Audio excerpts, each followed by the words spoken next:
Okay, good morning, everybody, and a really warm welcome to this open day for Highwood Copse Primary School.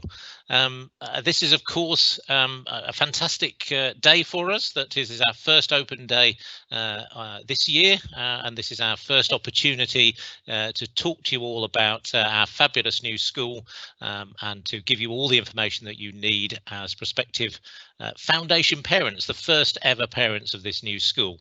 So I'm Ian Walloff. I'm the chair of the trust board. The trust for the school is called the Newbury College Academy Trust. I'll tell you just a little bit more about that in a moment. And what's going to happen this morning is we're going to hear from both our executive head teacher, Catherine Morley, and also from the head of school, Serraphina Robinson, who are going to tell you all about the school. And then, of course, we're going to move to questions and answers. We've already had some questions in advance. Thanks very much for those. And you have the opportunity to ask live questions in the Q&A part of this particular open day. So please do keep those questions coming in.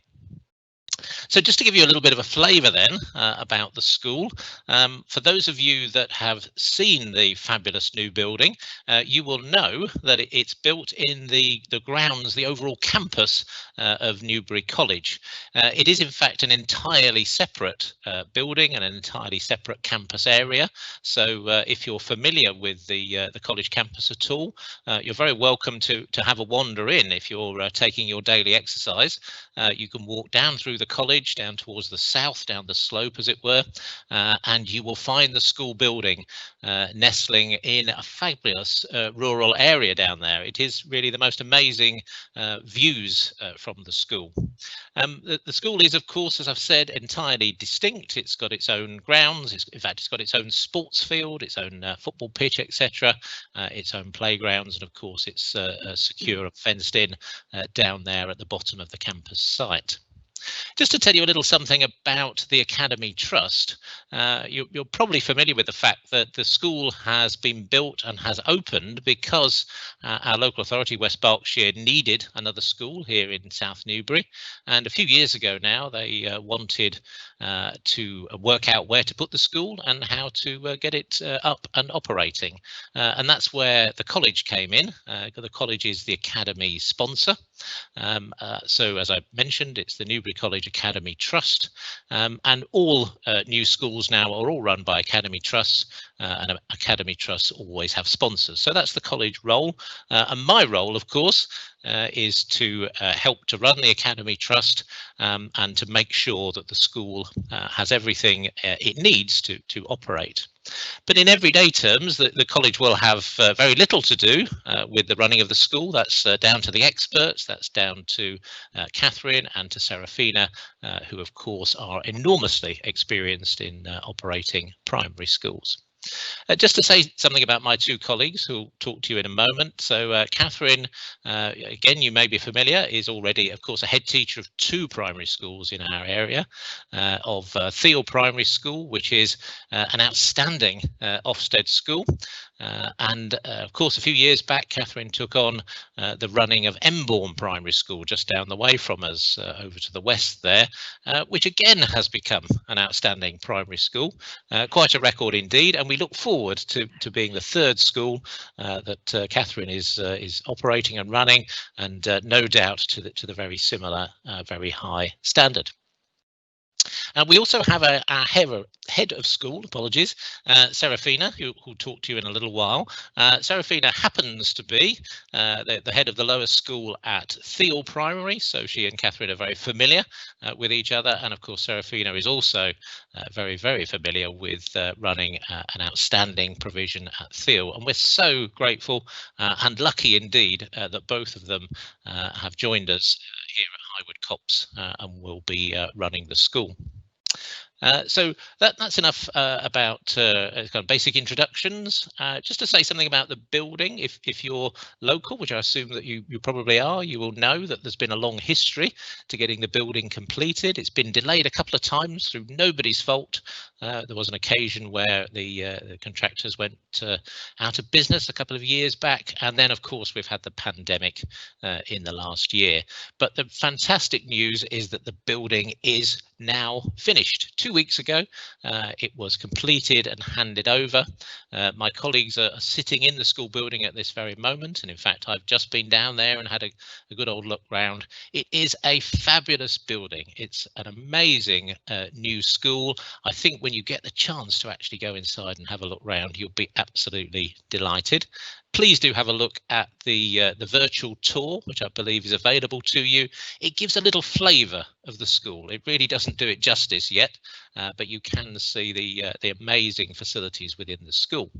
At this precise moment, it's got no furniture in it, of course, so it does look like a large empty building at the moment, and naturally it will look even better once it's got the children in it, and indeed the teachers and the parents too. So please do, as I've said, you can pop down and have a look at the outside of the building. That's perfectly okay. You can walk around the grounds if you choose to do so, and do have a look at the online virtual tour that's available as well. Okay, that's probably enough from me. I'm going to be here throughout the event, and of course looking forward to seeing your questions coming in and to addressing those questions. But right now I'm going to hand over to Catherine, who I can see on my screen is lit up by the bright sunlight at the back of her, almost like a halo, which is very appropriate, I think. So over to you, Catherine. Thank you, Ian, and thank you for that amazing welcome. I'm so pleased to be here today to talk to you about our new school. It is a privilege and a pleasure to welcome you this morning. I've been a head teacher for nearly 20 years in several schools, and the opportunity to be part of a brand new school is without doubt the most exciting experience that I've ever had. This is a special and unique opportunity for us all. Highwood Copse is a purpose-built primary school. As Ian has said, it's got excellent modern facilities.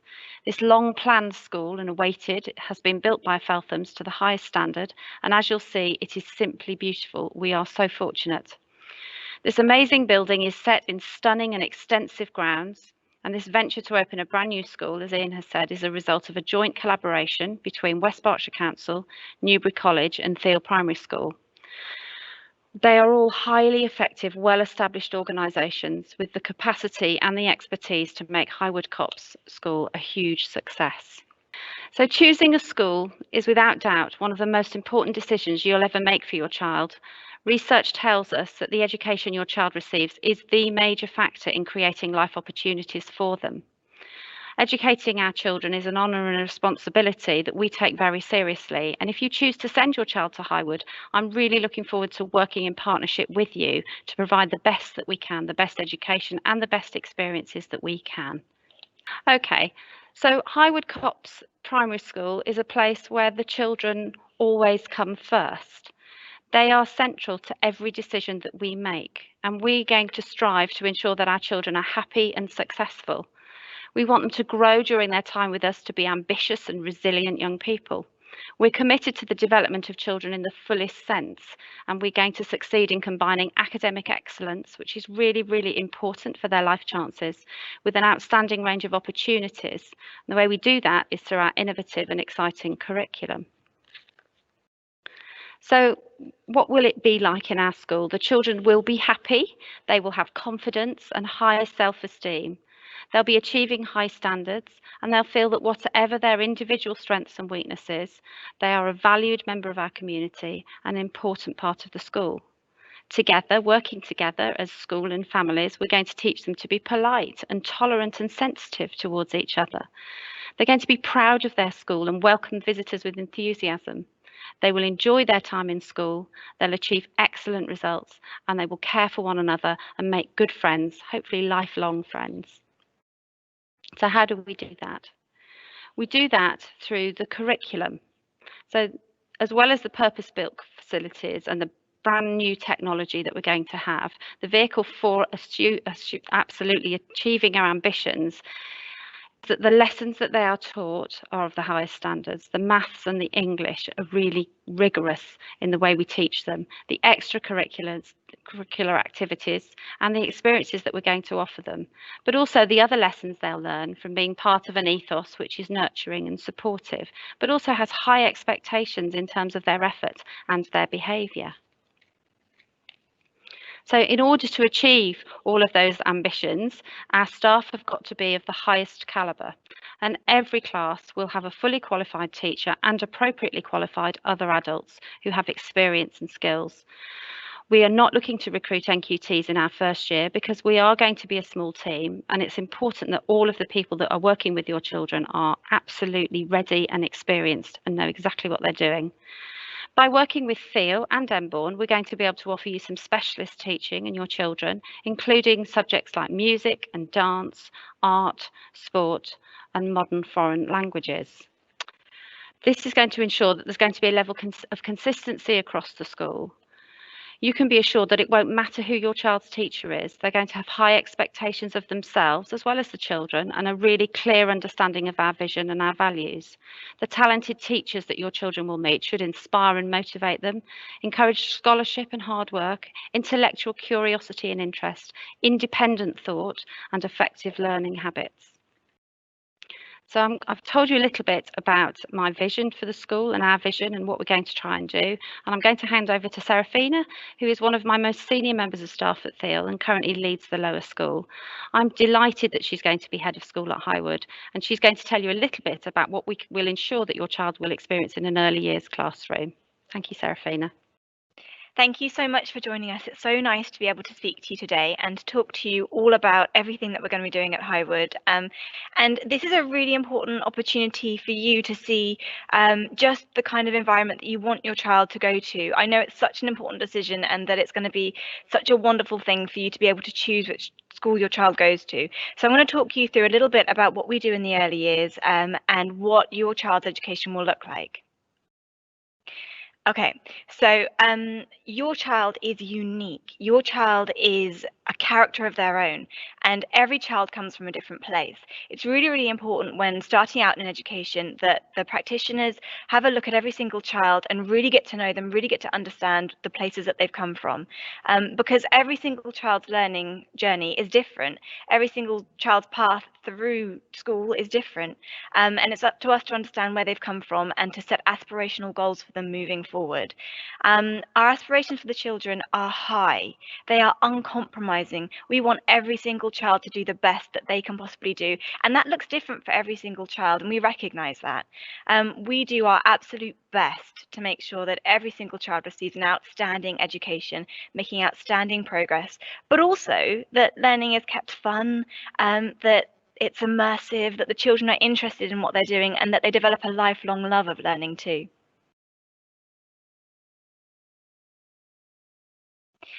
So because every child starts from a distinct and unique place, it's really important that there are certain criteria that the children move through so that we get them to where they need to be. Educational providers set goals, their early learning goals. They're published by the national curriculum, published by the government, and in these goals, children need to meet 7 areas of learning. There's communication and language, physical development, personal, social, and emotional development, literacy, mathematics, understanding the world, and expressive arts and design. And I think the really important thing to note there is that it's so broad. There are so many different things that your child will be learning, so many different areas that they'll be able to explore. It's not just about being really good at English or really good at maths. It's about knowing that some children are really interested in the world. It's about knowing that some children are creative and they love to pick up a pen and they love to draw or they love to paint. It's about knowing that some children are really active and that their main area of love is going out and being sporty, but actually recognizing that all children have all of these areas that will be developed in their early learning.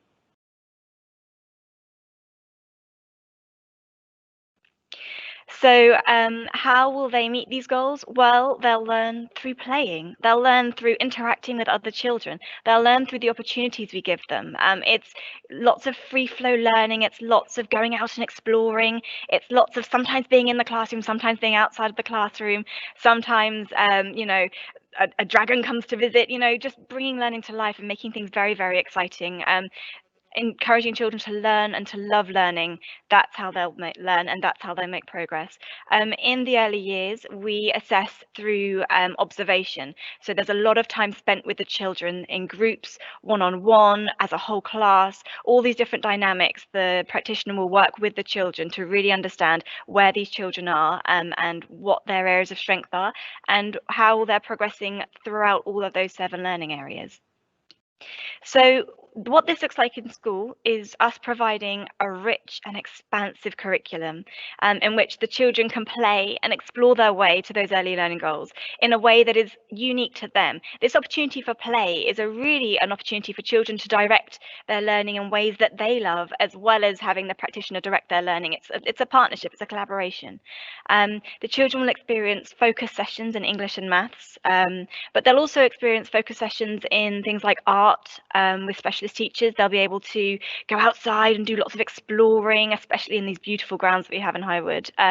They'll learn to read, and that's one of the most wonderful moments, I think, is when you see children reading for the first time, their first words, their first books, bringing those home, talking about what they're reading. So they'll be able to learn to read, and we'll do that through phonics, and also our aspirations of hearing every child read every day, and really valuing a love of books and a love of being able to read. We teach early mathematics through giving children context-based opportunities, fraction tea parties, lots of counting, lots of sharing, those sorts of things. Immersive classroom experiences where your child can do all sorts of fun games and really bring mathematics to life. Measuring their arms, measuring, things in the classroom, finding things that are bigger and smaller, just all sorts of exciting opportunities for the children that make mathematics just as fun and just as lovely as well. Of course, though, we believe that child's talents and where their passions lie could display itself in any area of learning, and that's why we take it so seriously, the development of all 7 areas of learning. So it could be that their passion is in one place, or it could be in another place, but they'll have the opportunity to really have an enriching experience in all of those areas. Wonderful experiences in the day-to-day lives of the children. So all the time, whenever they're in school, they'll have these rich immersive experiences: dance, drama, music, playing instruments for the first time, outdoor learning, and of course the teaching of British values, which are integral to our community opportunities as well, and really opportunities to build relationships with other children, knowing how to relate to others, knowing how to develop empathy and understanding. Of course, it's not only measured, their learning we wouldn't only measure by goals and through the early learning goals. Children need to be able to grow personally as well. So it's not just about national curriculum and formalized objectives. It's also about the children being able to develop as little people, as little human beings who will be able to live a wonderful life as they grow and develop. Learning behaviors such as being resilient, being able to take on challenges and really flourish, being able to understand that it's okay to make mistakes, and that we learn from those, being able to take responsibility of their own learning, so having ownership of what they do in the classroom, to become role models, not just towards other children, but also of tolerance, to be understanding individuals, and to be kind and to be considerate and to have just wonderful manners generally. So since children's learning is a journey, we use Tapestry, and that is a way of recording the children's learning in a journey. And this is such a wonderful platform, and it's a wonderful way for you as parents to see what the children have accomplished every single day in school. I think this has been particularly wonderful at the moment where, for example, it's not been so easy to come into schools. The learning journey that you see, that you can access online, has been a way for parents to say, oh, look, I might not be able to go and visit them in school, but I can see that they're doing this in school. I can see that they've learned this today. Oh, I can see that they've accomplished this. I want to be able to have a really open communication with parents through this learning journey, so that you know exactly where your child is and you can see what they're doing in school. But also, if there's something wonderful that they've done at home, maybe they've picked up their first book at home, maybe they've counted something very exciting, maybe they've done a discovery in the garden of a new type of ladybird, who knows what it could be, but you have the opportunity to also post that on Tapestry, and in that way we have, it's like a diary, and in that way we have a view of what the child is doing at home, in school, and how their learning is progressing that way. It's an interactive system. meaning that, it'll be updated constantly, and you can check it at any time. And also, it's really nice to have that strong link between work, what they're doing at school, and between home as well.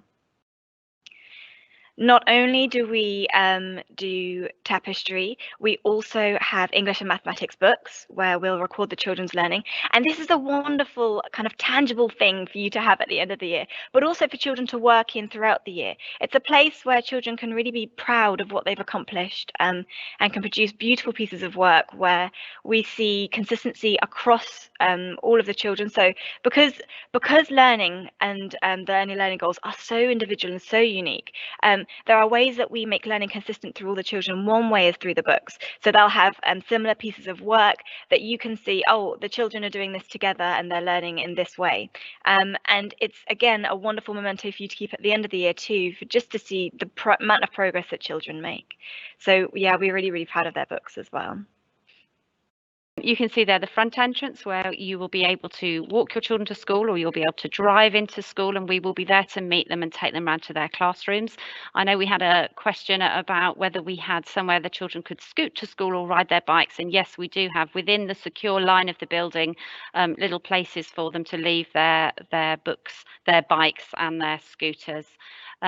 You can see there we've got extensive green areas for the children to play football and to run around in. And you can also see there's a little covered, outside each foundation stage classroom, there's a little covered area. So even on rainy days, the children will be able to go outside and play. If you have time, please do look at the 360-degree tour. At the moment, there's no furniture in the classrooms, but you have to imagine it with all the beautiful equipment that we're going to have. That's all going to be brand new, of course. And of course, when it really comes to life, it'll be alive because the children's work will be up on all of the walls. And they have a whole school to fill with their lovely work. So we're very, very excited about that. They're going to be very, very busy. So if anybody has any questions they'd like to ask, then we will do our best to answer them. We have lots of questions. Thank you very much, Catherine and Serraphina, for that fantastic presentation.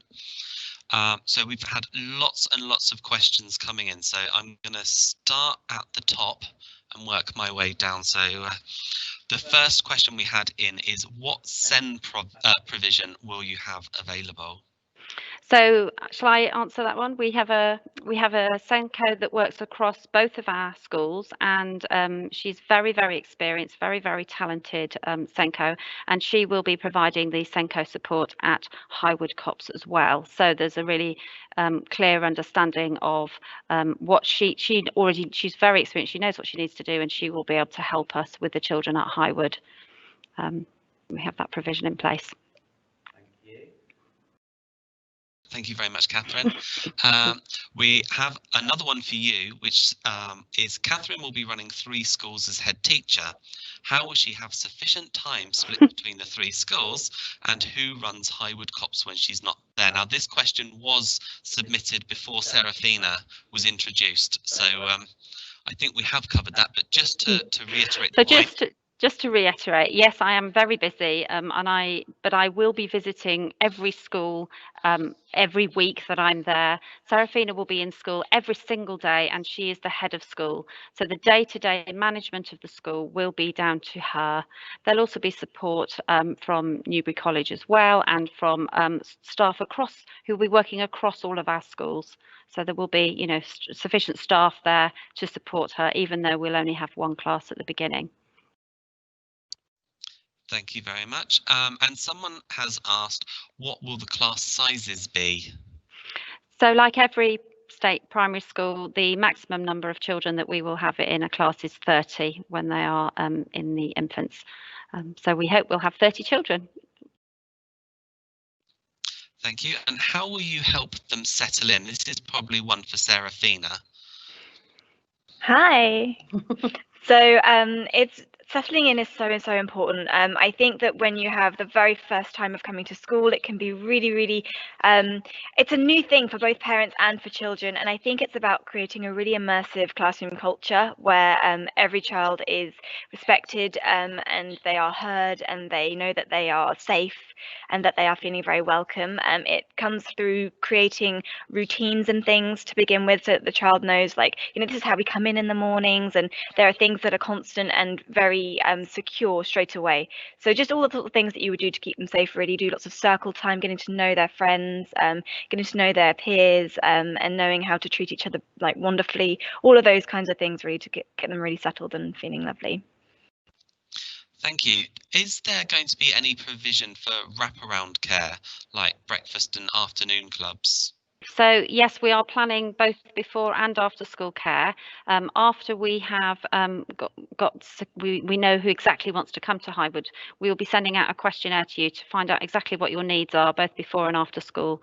Obviously, it will be challenging for us to run an after school club if there's only one child, and I'm not sure it'd be a great experience for them, but we're really hoping that many of you will want that provision so that we will be able to run it every day for the children. But once we've got some indication of the numbers, then we'll be able to set that up for you. Of course, you're very lucky because you will be you'll only be competing for those places with one class of children. In some of my bigger schools with 300 children, the competition is high for those places, but you're quite fortunate because you are the first. You will have the opportunity straight away for those places. Thank you very much, Catherine. Speaking of the other schools, Sonia has asked, will this school be C of E, as Christianity seems to be central to Thiel and Emborn schools? So Highwood School is different. It is a community school. We have values that are common across many faiths and people, of course, with no faith, which are about mutual respect and caring for each other. And that is no different. But it isn't a Church of England school. It is a community school. Thank you very much. I'm just looking for a question which was very similar to that, which I think actually might be a Serraphina one. So as I look for that, we'll send Serraphina live, and it was about how are you planning to embed tolerance and inclusivity in the curriculum? I'm paraphrasing ever so slightly because I can't find the question. Just to find it. How will you incorporate diversity and different cultures? Yeah, that's a really lovely question. Thank you to whoever asked it. I think it's really important for children to recognize that there are ways in which we are all fundamentally alike as human beings, and that we have a common humanity, but also that there are ways that we differ in things like our beliefs, in things like the choices we make, in ways that we choose to do things, in ways that we choose to be, in what our families look like. There are so many differences, and it's about teaching children that you will see things that are different in the world from how you perceive them and where you've come from, but that it's important to be respectful of that, knowing how to treat other children generally, and then being able to apply that to children that have different experiences from you. All of those kinds of things will help develop and foster a feeling of inclusivity, and it's also about accepting that all children are equally important, and just generally treating each other with kindness and respect helps in that too. So it's classroom culture, but it's also about specific teaching too. Thank you very much. How many reception children will you be taking in the next few years, and do we apply through the normal route? Excellent, thank you. So yeah, the application process this year is through your local authorities. So you will see, if you look at the Highwood Copse website, that there is a link there for applying. Takes you straight through, in this case, of course, to the West Berks central application system. So all applications are being handled for the school through the normal West Berkshire application system. The reason that's really helpful, of course, is because then allows you to express your preferences and make your choices in the normal way, and to include Highwood Copse in those. In terms of how many reception children, then clearly, as Catherine has said, we're taking a group of 30 in the first year, and of course we are going to limit that to 30, and then the school will build each year by taking one new class, of course, in at the reception level as the year moves up into year 1 and so on. So the school, of course, will gradually fill, and that's a very interesting point, which perhaps I'll just address now, which is that initially these first children, the foundation children, will be the very special ones. They'll be the only ones, of course, in the school, and that may lead to the opposite question, which is how do we make sure that children are exposed to a wider group? And we've got very exciting plans for that, which is that, of course, we're linked with Theo, with Emborn. We've got those fantastic facilities in the school, and I know that those other schools through Catherine will be wanting to use the school to engage in events and activities, and so we're going to make sure that there'll be older children around at many and various times throughout the school year. So, of course, as we go on, these very special first children will be the foundation children, the kings and queens of the school, and they will move through each year as the school gradually builds. And to me, actually, that's a really exciting opportunity to be right in at the start of a fantastic new school. Thanks. Thank you very much, Ian. We've also, while you're on, we've had some questions for you. What is the catchment area currently? If not, how far away do you feel it's likely to take children from? Yeah, good question.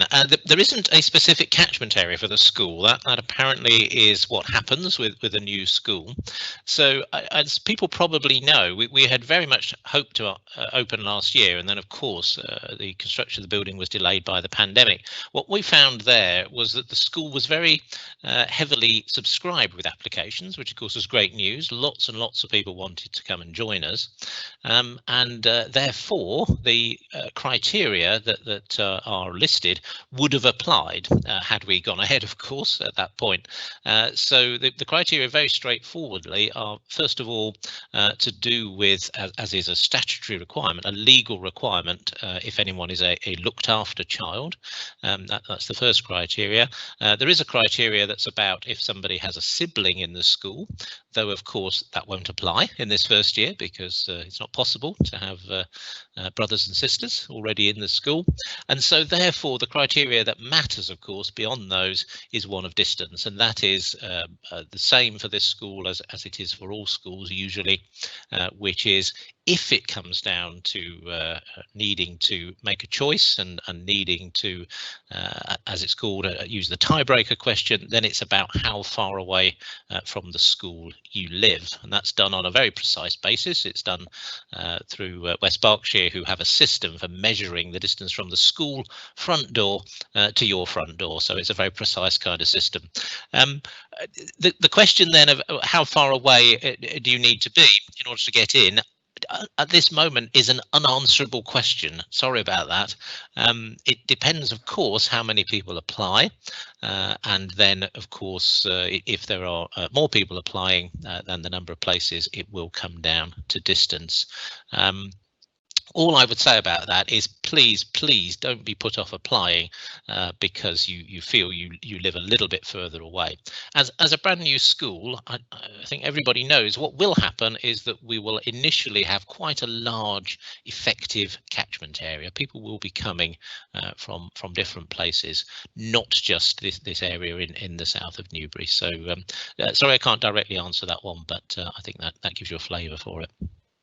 Thank you very much, Ian. And while you're here as well, someone has asked, I would like to come and see the school in person. Will you be offering appointments to view in December? I can't make a decision on something that is this important without getting a feel for the school first and actually seeing it in person. Yeah, it's really frustrating, isn't it? I mean, obviously, at this precise moment, we're in lockdown 2, as everyone is calling it, of course, and therefore we absolutely obliged to minimise any kinds of contact and opportunities to meet up.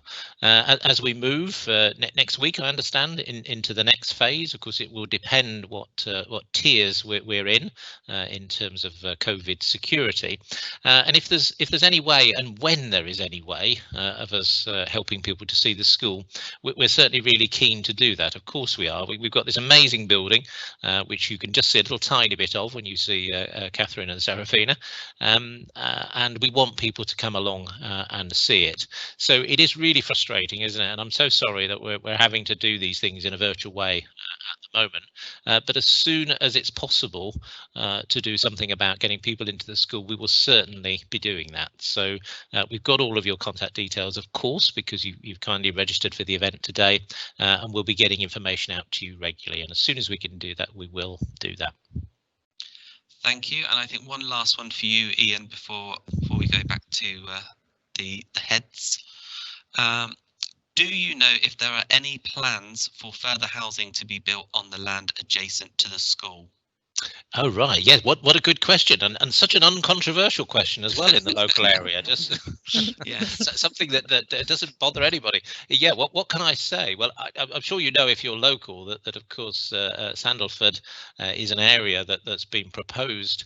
I understand for 15 years or more as a potential housing development, and I've been in this area in Newbury now for 2 or 3 years, and obviously I've become familiar with that debate, and as everybody will know from this local area, it's a very hot debate as to whether it's a good idea or not. So do I know? Absolutely not. I know no more than anybody else. I know what everybody knows, which is that there is of course a planning application, 2 planning applications in fact, to develop the Sandalford area, and that is a matter that's been before our local authority for, well, about 18 months in the current position. And I think, if I remember rightly, as the story moves on, at the moment they have currently turned down those planning applications, though of course it's a process that goes on and on. I think the only thing I can say with any confidence is that there isn't going to be housing and therefore families and children in Sandalford for a few years. Even if things moved ahead rapidly, which they haven't done, it's going to be a few years before any such thing would happen. Beyond that, I'm not a politician, and I daren't comment on the likelihood of that happening. I'm sure you know better than I. Thank you very much, Ian. I'm going to send Serraphina live now, because we've got a few questions for her. One is, what measures will you have in place for children who excel and those who struggle to ensure that everyone gets a fair chance? Okay, so one of my passions is children who are very able, and also children who, it's about including everybody, isn't it? So it's about knowing exactly where those children are, and then once you know where those children are, you can put things in place. It would kind of be a bit redundant for me to say what exactly I'd put in place, because it depends on the child. It depends on what they're really able in. It depends on what they need support with. But it's always about knowing the children really well and really tailoring interventions, and giving the children opportunities to succeed wherever they're at. So if they are a really able child, it's about, hey, you give them lots and lots of opportunities to go even further in their learning. If they're a child who needs some extra support, then it's about saying, we're going to give you lots of things so that you can still go really far in your learning. It's just about incorporating all the children and knowing them individually. Brilliant, thank you very much. And what opportunities will there be for parents to get involved in the school? For example, PTAs, volunteering, etc. Okay, so it's really, really wonderful that we have such, that you're already asking this question. We would really like to have a PTA. And I think Ian would also like to take on a little bit of this question. So if I pass over to him. Yes, hopefully I'm live. You can hear me. I just wanted to address this point because it's a really important point as well. So apart from, as Serraphina said, we will definitely be keen to get that parent-teacher organisation moving, and of course all schools rely on and thrive on the involvement of parents. So we're very keen to do that. There are other opportunities here as well, and that of course is two other things. One is to become a governor of the school, and we need two parent governors. And bear in mind that we're going to only have 30 children and 30 sets of parents in the first instance. So therefore, I really would urge you to volunteer, to get involved, and to become the first parent governors of the school. At the same time, the Academy Trust itself has to have parent trustees, and we very much want to have parent trustees. So, excuse me while I cough. The trust board will welcome very much parent applications as well. It can't actually happen until you're officially a parent of the school, in other words, when your child has been admitted, but we therefore do need at least a couple of parents to join us on the trust board, and at least a couple of parents to join us on the governors as well. And I would urge you to think about it, because this is, as I've said, such an exciting opportunity. What a chance. This is the first school in a generation, brand new school, to open in this area, and you, if you're interested, can be part of forming and developing that new school. I think it's a really great opportunity. Please do let us know at the earliest possible opportunity if you're interested in taking those things on, but we will be back to you, badgering you for your kind volunteering as well, to get involved. And as I say, even more importantly is the involvement of a parent-teacher association as well. I think Catherine's got something she wanted to add to that as well. I'd just like to add that we have an open door policy in all of our schools where parents are really, really welcome. It's a little bit different at the moment because of COVID, but we have systems in place where parents can have contact with teachers through Zoom or by conversations. But in normal times, we have parent volunteers in all of the time. We really, really welcome them to come in to work with us to help the children to read, to do art activities. And we also have formal events throughout the year, concerts, nativity plays, Easter services, all sorts of things, sports days, sports events where we take children out to compete, where parents, we really rely on them to help us. So you will be very welcomed. Anything you can offer us. Parents quite often have skills. They've run after school clubs for me before, where they've had a particular interest in something or a skill, and really we look forward to having all the help that you can give us. Thank you very much, Catherine. While I've got you, let's throw a couple of questions at you. One is about the school's discipline policy. So Victoria's asked, what is the school's discipline policy? We practice gentle parenting and wouldn't want the school, for example, to banish our children to the corridor on their own. We don't have a discipline policy in my schools. We have what we call our positive behaviour policy, and it's very much about catching children being good, teaching them about moral compass and about how to behave. We don't take children out of classrooms. We try and support them in the classrooms, and so we do have high expectations in terms of behaviour, because everybody needs to be safe and everybody needs to be able to learn. But we certainly have a therapeutic approach to our discipline, and a very positive approach. We don't punish very small children. That would be really, really harsh. So we have rewards. We have ways of motivating them to want to do the right thing. Catch them being good is the phrase that we use. Thank you. And while we're talking about policies, we've also had a couple of questions in about what the safeguarding policies will be, certainly within respect to access to the site and things like that. Well, the site is a completely secure place, so people can't just walk onto the site. The only way into school will be through the reception area, which is secure. So you can only get into the reception area. You can't get any further than that. We will be following the Keeping Children Safe in Education policy, which of course is the government's policy for safeguarding. There are very, very strict rules in place that schools have to follow and academies have to follow in order to keep children safe, and we will be abiding by all of those things. We'll have a designated safeguarding lead, and we will make sure that everybody who works with the children is appropriately trained in safeguarding, so they know exactly how to make sure that everyone is safe. Fantastic, thank you. And while you're here, I've got 2 questions about catering. Could you tell us about the catering facilities and the offering that will be available? And the other one is very similar. Will there be any hot meals in the school canteen? So I'll just also say on the previous point is that all our policies will be on the school website for all the parents to see. So you will be able to access and see all of our policies about safeguarding by the time the school opens. That is something that you'll be able to see. But Ian, I'm going to hand the catering one to you, if that's okay. Yeah, certainly. If I can comment, I will in just a moment on the safeguarding question as well. On the catering side, yeah, absolutely. If you look round the virtual tour, you'll notice that there is a fully equipped school kitchen visible within the main hall area, or off the main hall area, and it's our plan and our intention, of course, to provide hot meals for children. In actual fact, there are many ways, as you probably know, in which primary schools these days provide those hot meals. So we have the fully equipped kitchen, but of course we'll be looking carefully at what the best thing to do is in the first year when there are just 30 children in the school. So there is no doubt that the hot meals will be provided. How exactly that's done in the first year may be a question for us to resolve.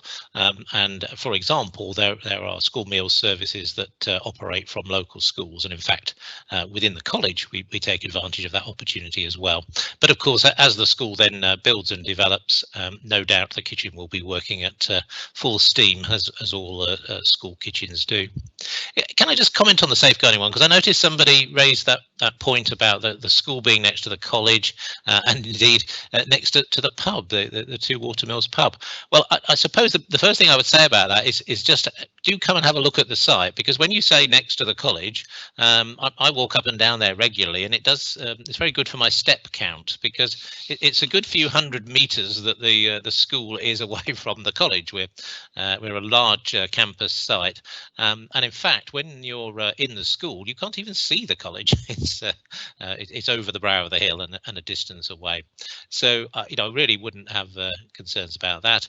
And further, when one mentions a pub, I mean, you'd have to walk a good 500, 600, probably even 700 meters before you came to the pub. And I suspect most schools in most towns, cities and villages are probably nearer than that to a pub. In fact, certainly not a pub that we have any difficulties with.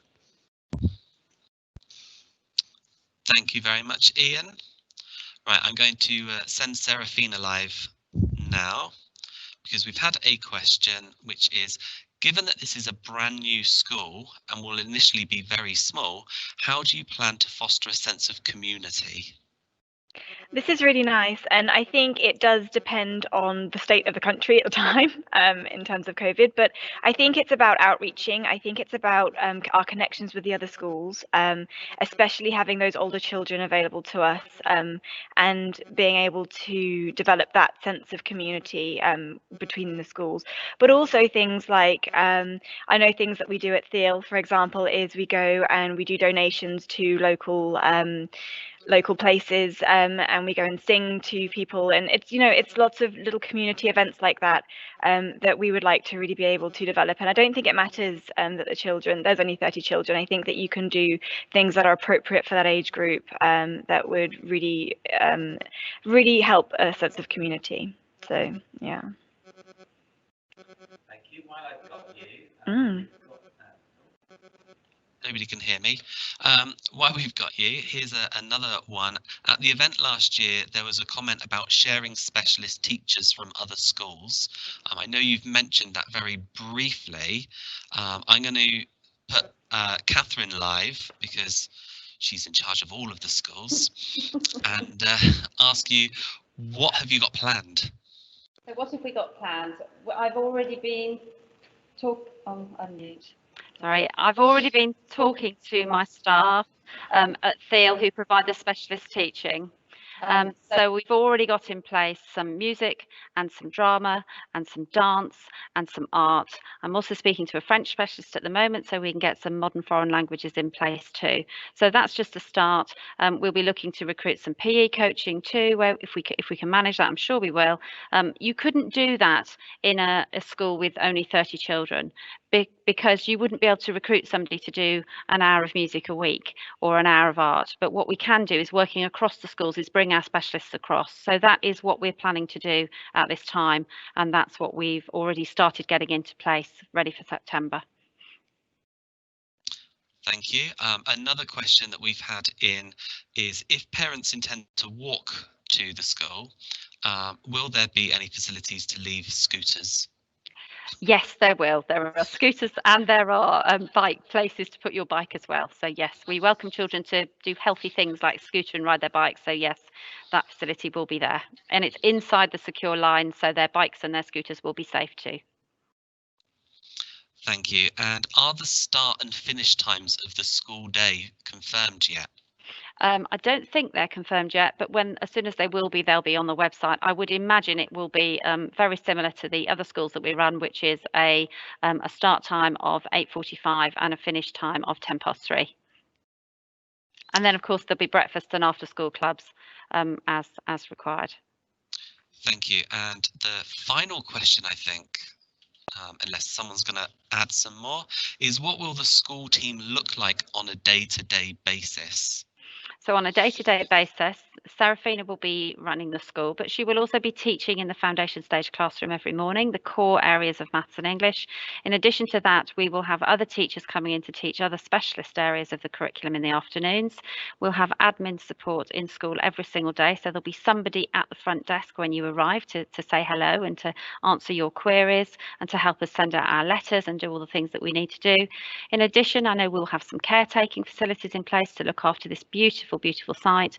There will be teaching assistants in the classrooms, there will be lunchtime carers, and there'll be somebody to help us run the breakfast and after school club. I shall be coming to the school regularly, as will other visitors. It's amazing how busy schools are, even tiny schools. Emborne is a small school, and often there are almost as many staff as children, it appears sometimes, because we also have people coming in to work with our children if they need any sort of specialist support.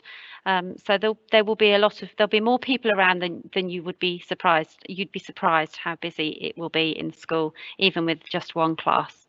There'll certainly be lots of adults.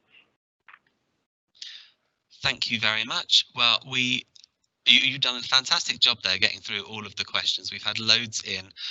If you haven't had a chance to ask the question that you want answered by Catherine, Serraphina or Ian, you can always go to our website, highwoodcopse.co.uk, and contact us there.